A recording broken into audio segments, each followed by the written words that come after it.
Cette année scolaire, notre école a subi de gros dommages suite à l'ouragan Fiona, à tel point qu'on a dû carrément déménager tous nos classes et l'école au complet à un nouvel endroit parce que l'école était plus fonctionnelle, tout était détruit.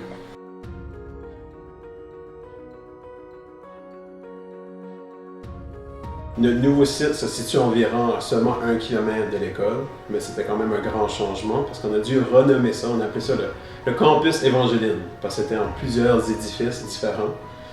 En novembre, quelques enseignants, incluant la directrice, ont décidé d'appliquer pour le projet général pour aider à documenter notre temps très particulier au campus Évangeline. Le focus était de créer une œuvre qui représentait les émotions vécues par les élèves par rapport à l'ouragan Fiona, sa destruction et tous les changements que son passage a amené à notre école vie scolaire. Par l'entremise de techniques de dessin, de peinture, les élèves ont créé une œuvre collective sous forme de mural.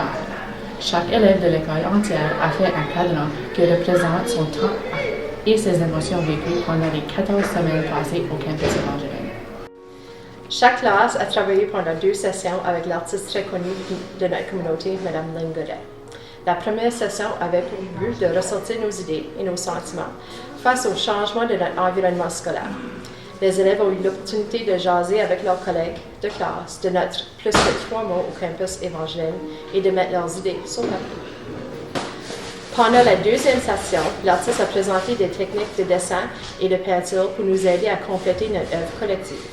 L'artiste a passé 6 jours avec tous les 200 élèves de la maternelle à la 12e année et les employés de l'école Évangeline pour nous accompagner dans la création de notre œuvre artistique. Alors, le but, c'était de leur faire mettre en dessin leurs émotions par rapport à Fiona.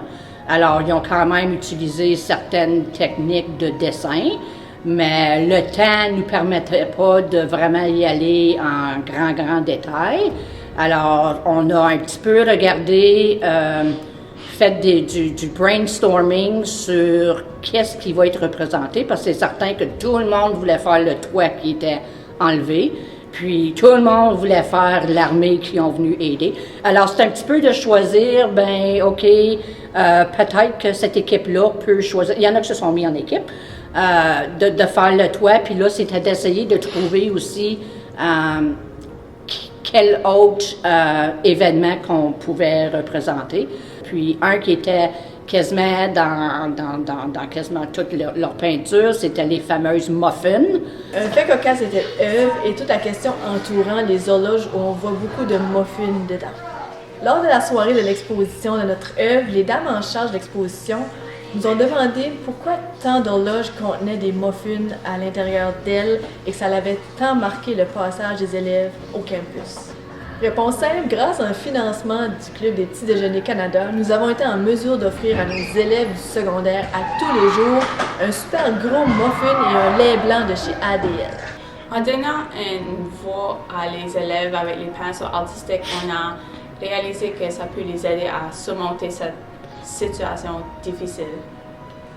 De plus, le projet a donné l'opportunité aux enseignants de pouvoir discuter de la situation qu'on a passée à travers avec nos élèves. Au-delà des émotions, des larmes, des pleurs, des cris et parfois même de la colère, on a senti un profond sentiment d'appartenance à ce qu'on appelait le milieu éducatif, à ce qu'on appelait le cœur du village, le cœur de l'éducation qui se trouve dans la zone évangéline de l'île du Prince-Édouard. Sur le coup, il y a eu l'effet de surprise, mais après avoir pris du recul, on a foncé tête baissée, on a continué à travailler, on s'est donné à 100% à cœur joie, et aujourd'hui c'est avec joie, c'est avec reconnaissance, c'est avec des sourires qu'on se rend compte d'où on vient, d'où on est passé et là où on s'en va. Et ça crée un sentiment de fierté, un sentiment de bonheur, un sentiment de joie inexplicable pour toute la communauté éducative de la zone évangélique de l'île du Prince-Édouard.